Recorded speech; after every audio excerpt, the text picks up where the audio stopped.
തന്നോട് തന്നെയും സമാജത്തോടും അറിവില്ലായ്മ കൊണ്ട് സമാജത്തെ മുഴുവൻ ഇങ്ങനെ ആക്കിത്തീർക്കണമെന്ന് ആഗ്രഹിക്കുകയും എന്നാൽ ആന്തരികമായി ആകാതിരിക്കുകയും സങ്കല്പങ്ങളിൽ സകല കോപ്പിരാട്ടിക്കും ഒരുങ്ങുകയും ചെയ്യുന്ന സദാചാരപ്രേമികളായ, നിയമങ്ങൾ കൊണ്ട് സദാചാരപ്രേമികളായ, സകല കോപതാപാദികളുമുള്ള, എല്ലാത്തിനോടും വെറുപ്പുള്ള, ഒന്നിനെയും യോജിപ്പിക്കാൻ അറിയാത്ത സദാചാരനിഷ്ഠന്മാരെന്ന ഭീകരന്മാർ ഒരു വർഗം.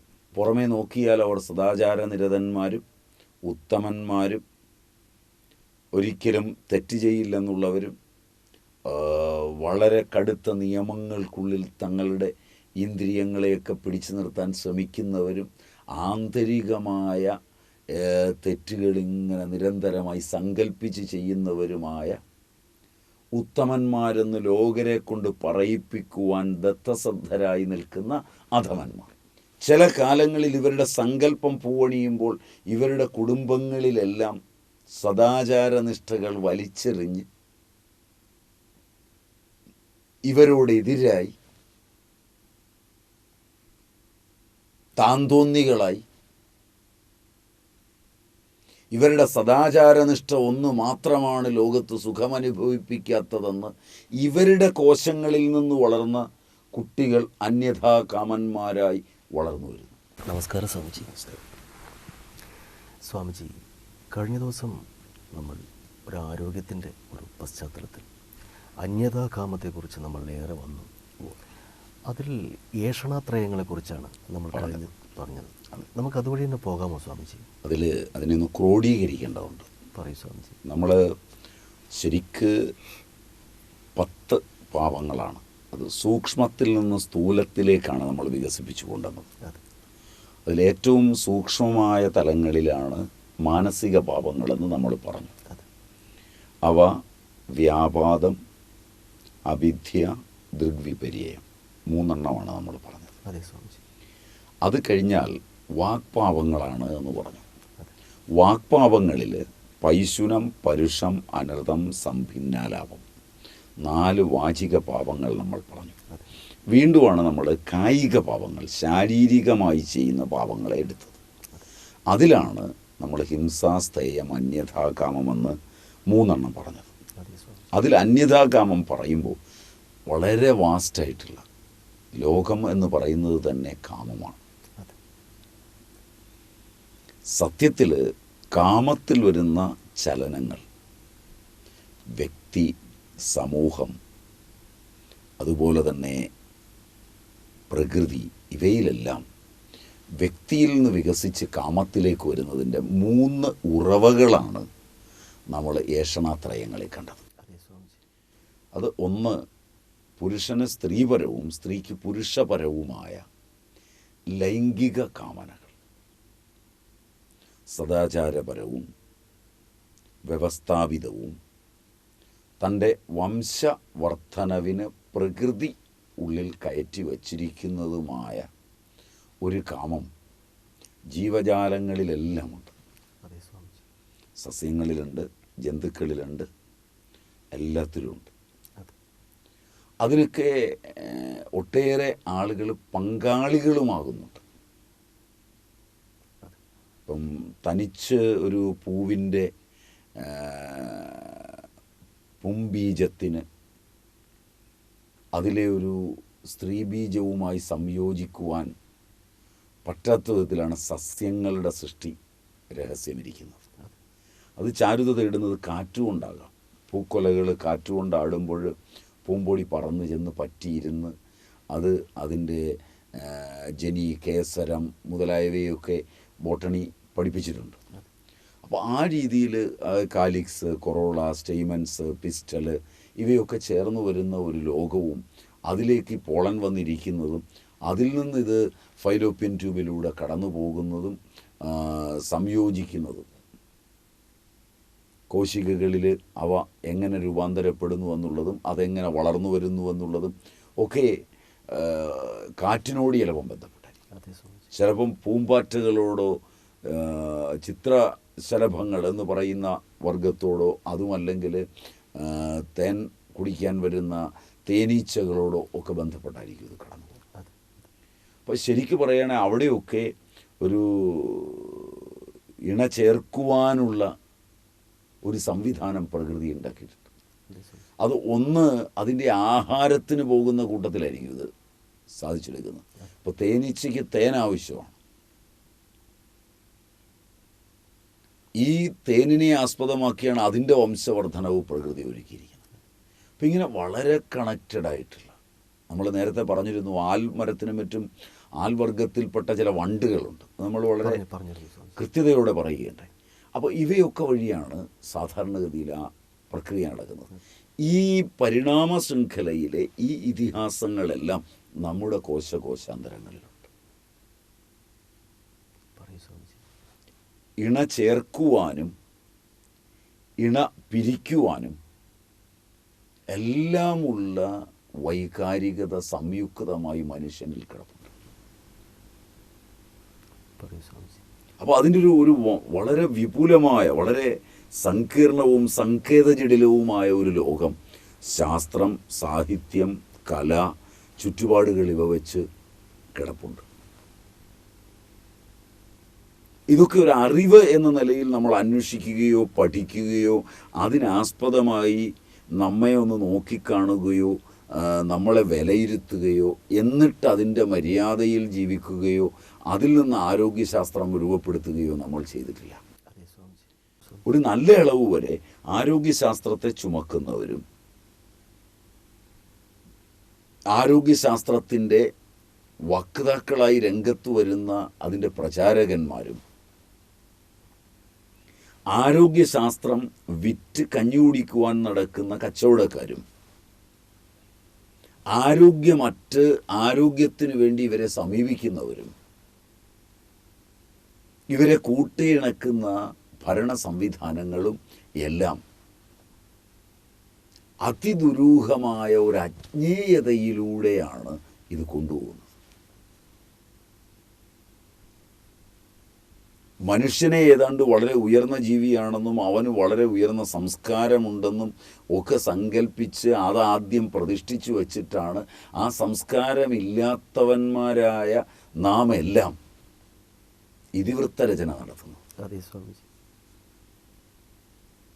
അതാണ് ഇതിൻ്റെ വൈചിത്ര്യം. തീർച്ചയായും.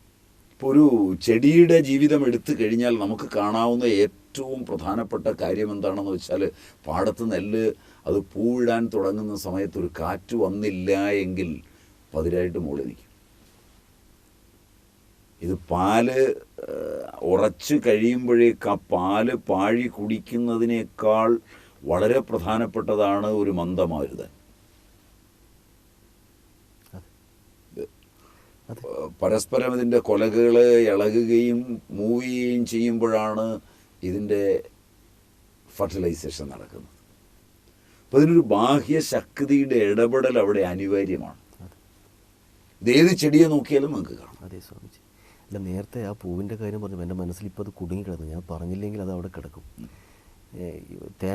തേൻ ആവശ്യമുണ്ട് തേനീച്ചക്ക്, അല്ലെങ്കിൽ തേനീച്ചക്ക്. അപ്പോൾ തേൻ ദാനം ചെയ്തിട്ട് തീർച്ചയായും ഇത് അവിടെ ചെന്ന് കഴിഞ്ഞാലോ ഈ തേനിനകത്തേക്ക് വേണം റാണിക്ക് മുട്ടയിടാൻ. കാരണം ഇത് കുടിക്കാൻ വേണ്ടി അതിനകത്ത് ഇത് രൂപപ്പെടുത്തി വെക്കണം. അപ്പുറത്ത് അതിന് മുട്ടയിൽ നിന്ന് വിരിഞ്ഞു വരുമ്പോഴേ കഴിക്കുവാൻ പര്യാപ്തങ്ങളായ റോയൽ ജെല്ലിയും ഒക്കെയായി വെച്ചാലും ഇതിനകത്തേക്ക് വേണം അതിന് വളർന്നു വരാൻ, അതിന് കുടിക്കാൻ. അപ്പോൾ ഇത്ര വളരെ ചേർച്ചയിൽ പ്രകൃതി, അത് ആ പ്രകൃതിയുടെ ചേർച്ചയിൽ പോകുമ്പോൾ അതിന് അനുഭവവേദ്യമാകുന്ന ആ ഓരോ ചെടിയുടെയും കോശത്തിന് അനുഭവവേദ്യമാകുന്ന ഒരു സങ്കേതമുണ്ട്.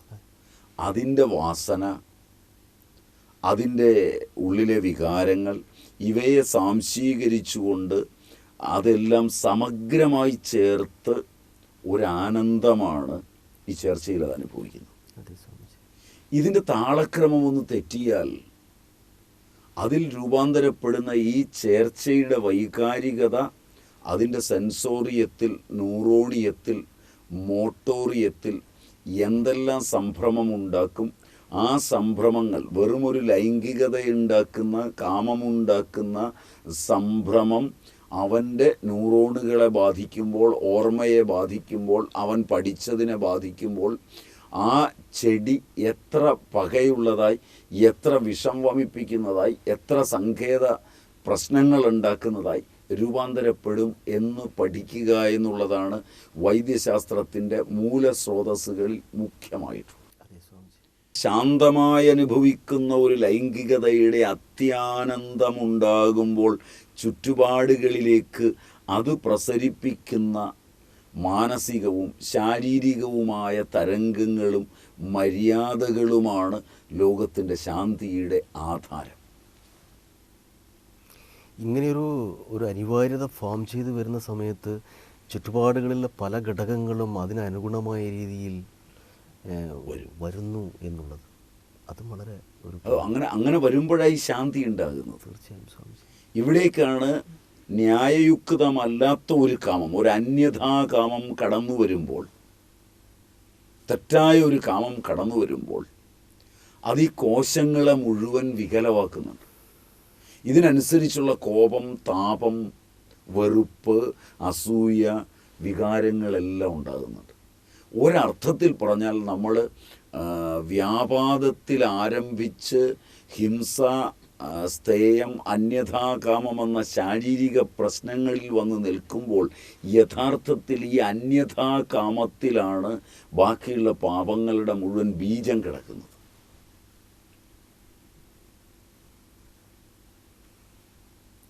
മനസ്സിലായി സ്വാമിജി. അതാണ് ആയുർവേദ പഠനത്തിൻ്റെ പരമോന്നതമായ പദവി. നിങ്ങളുടെ എല്ലാ രോഗത്തിനും കാരണം നിങ്ങളുടെ കാമമാകുന്നു. അത് പൂർവ്വ കോശങ്ങളിൽ എത്ര ശക്തമായാണോ കാമം വച്ചിരിക്കുന്നത്, കാമം എത്രയുണ്ടോ അത്രയും രോഗിയാകാതിരിക്കാൻ നിങ്ങൾക്ക് പറ്റില്ല. കാരണം നമ്മൾ നേരത്തെ അഹിംസയെക്കുറിച്ച് പറഞ്ഞപ്പോൾ എനിക്ക് അന്നേരം തോന്നിയത് അഹിംസയാണ് ഇതിൻ്റെ സകല സംഭവങ്ങളുടെയും കേന്ദ്രം. ഹിംസയാണ് ഇതിൻ്റെ സകല സംഭവത്തിന് കേന്ദ്രമെന്നാണ്. അതിനെ അടിസ്ഥാനപ്പെടുത്തി സത്യത്തിൽ വർത്തമാനമായിട്ടുള്ള ഒരു ചരിത്രം പരിശോധിച്ച് നോക്കുമ്പോൾ ഒരു വലിയൊരു സ്പേസ് അതിന് കിട്ടിയിട്ടുണ്ട്. പക്ഷേ അന്യതാകാമം എന്ന് പറയുന്നത് അതിനപ്പുറത്തേക്ക് വികസിക്കുന്ന തരത്തിൽ മാത്രമല്ല, കാമം ആണ് ഹിംസയ്ക്ക് ഇവനെ പ്രേരിപ്പിക്കുന്നത്. കാമം പല നിലകളിലാണ് വളരുന്നത്. കാമത്തിൻ്റെ വളർച്ചയ്ക്ക് അതിരെതിരുകളൊന്നുമില്ല. ഈ കാമം സൂക്ഷിച്ചു വയ്ക്കാനാവില്ല, ഇത് പൊട്ടിപ്പുറപ്പെടുകയാണ്. അതൊരു മര്യാദയുമില്ലാതെയാണ് പുറത്തേക്ക് വികസിച്ചു വരുന്നത്. അത് ഒരു ചെടിയോട് ചേർത്താണ് നമ്മൾ ഇത്തരം പറയുന്നത്. ഇതിന് ജന്തുക്കളെ എടുത്തു കഴിഞ്ഞാൽ കാലം എന്ന് പറയുന്ന ഒരെണ്ണം കളിക്കുമ്പോഴാണ് ഈ കാമം ഇതിന് കത്തുന്നത്.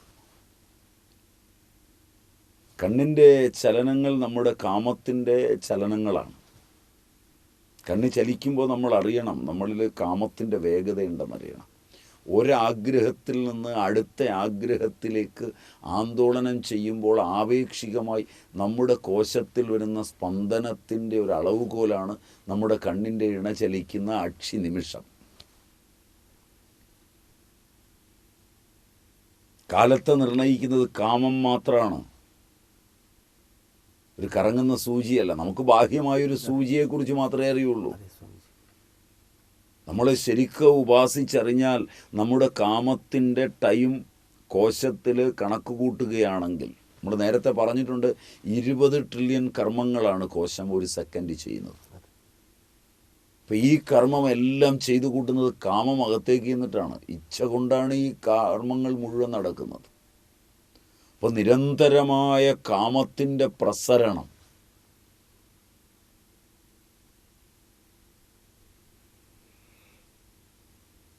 അത് കാമവർദ്ധനവിനാണ് പഠനങ്ങളെല്ലാം.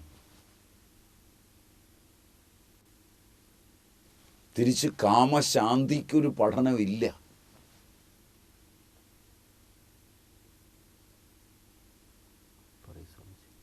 ഒരു കുട്ടി ജനിച്ചു വന്നു, നാച്ചുറലായി അതിനെ വിട്ടാൽ അത് എന്തെല്ലാം പഠിക്കും, എന്തെല്ലാം പ്രകൃതിയിൽ കാണും, എന്തെല്ലാത്തിനെക്കുറിച്ച് അത് എഴുതും. അതിലെത്ര പേർ വെറുതെ പ്രകൃതിയായ എത്ര പേർ സാഹിത്യകാരനാവും, പ്രകൃതിയായ എത്ര പേർ സന്യാസം സ്വീകരിക്കും, പ്രകൃതിയായ എത്ര ഗൃഹസ്ഥന്മാരുണ്ടാവും.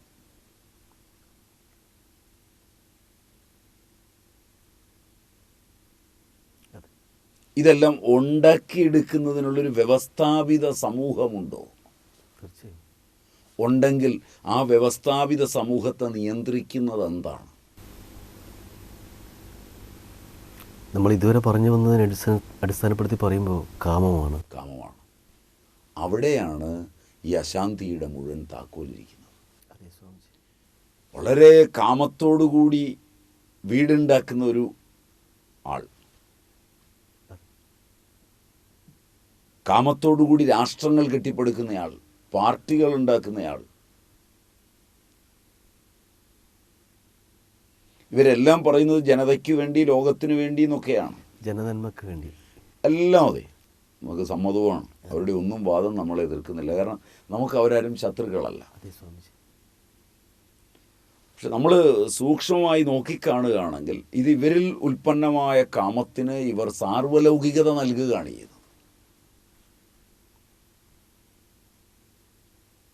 മറ്റു പലരിലും കിടക്കുന്ന കാമത്തോട് സാദൃശ്യമുള്ള ഒരാശയമാണ് ഞാൻ വയ്ക്കുന്നതെങ്കിൽ എൻ്റെ കാമത്തിന് സാർവലൗകികത ലഭിക്കുകയും അവരൊക്കെ വന്ന് എൻ്റെ കൂടെ കൂടുകയുമാണ് ചെയ്യുന്നത്.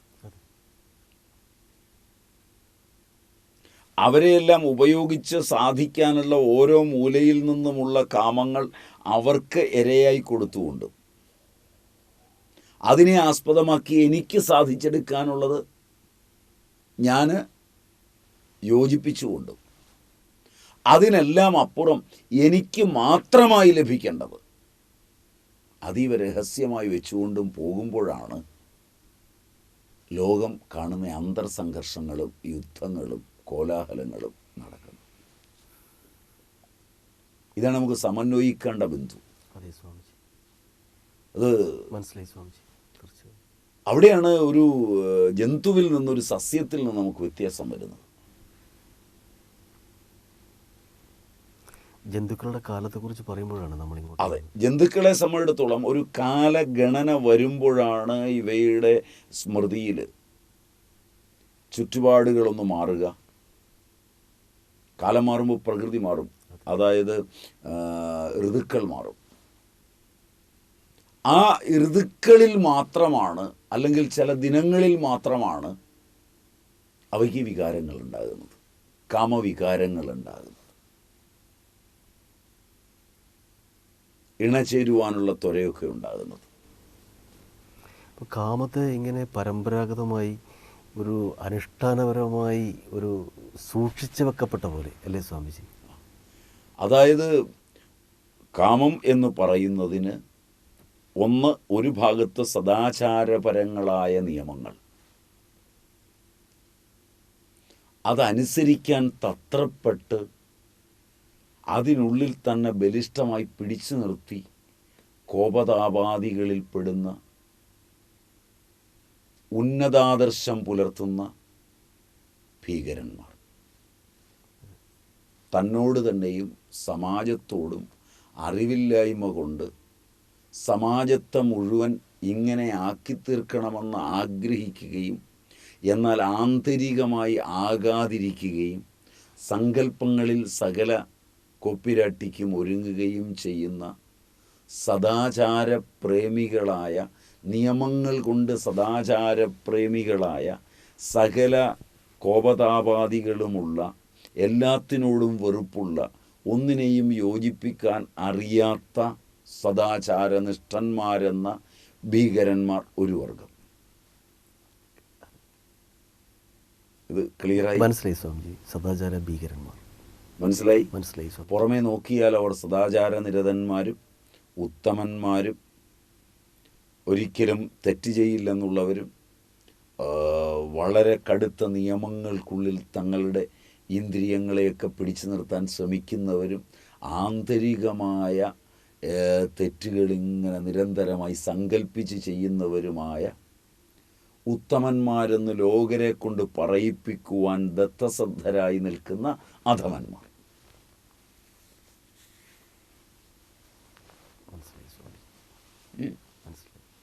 അത് വളരെ സംഘടിതമായൊരു വർഗമാണ്. ഒരു പക്ഷേ ചില കാലങ്ങളിൽ ലോകത്ത് ഇവർ കൂടും.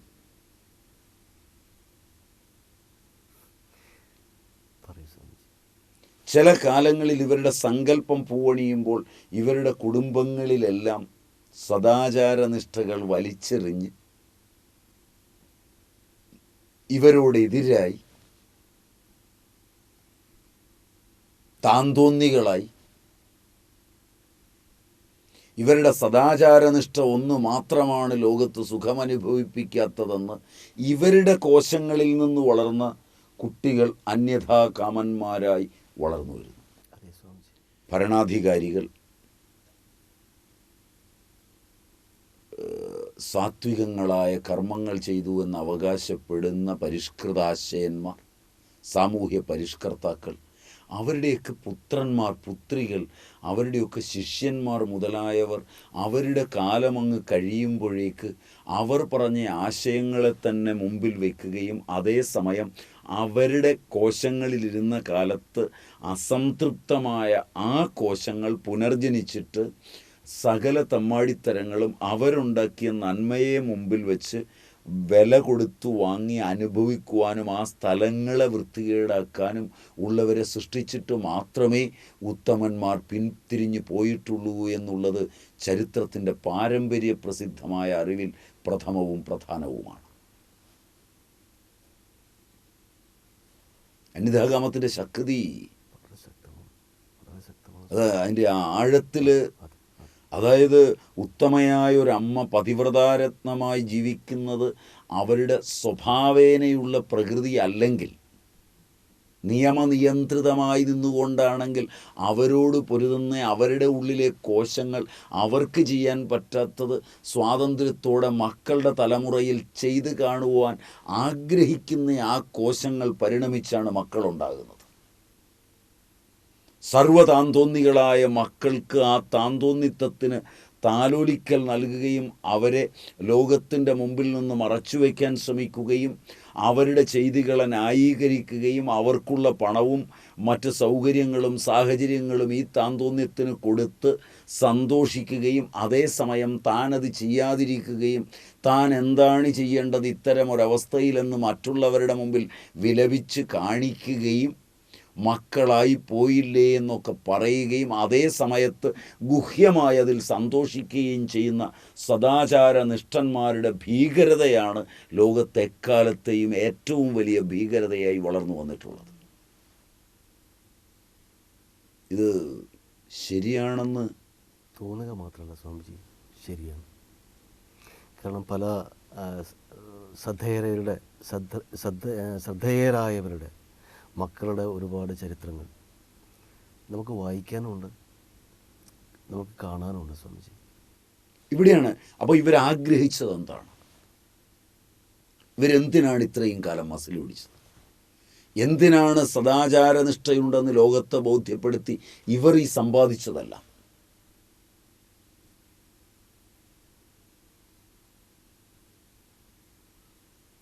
ജയിലിൽ പോകാതെ, തെറ്റുകൾക്ക് പശ്ചാത്തപിക്കേണ്ടി വരാതെ,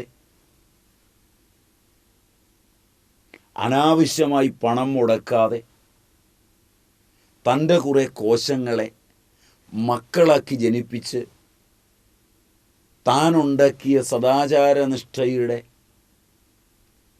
വിലയിൽ, അതിൽ നിന്ന് കിട്ടുന്ന മൂല്യത്തിൽ മക്കളായി ജനിച്ച് അത് മുഴുവൻ അനുഭവിക്കാവുന്ന ഒരു സൂത്രപ്പണി ആയിരിക്കുമോ ഇവരുടെ കോശങ്ങൾ ഇത്ര കാലവും ചെയ്തത്?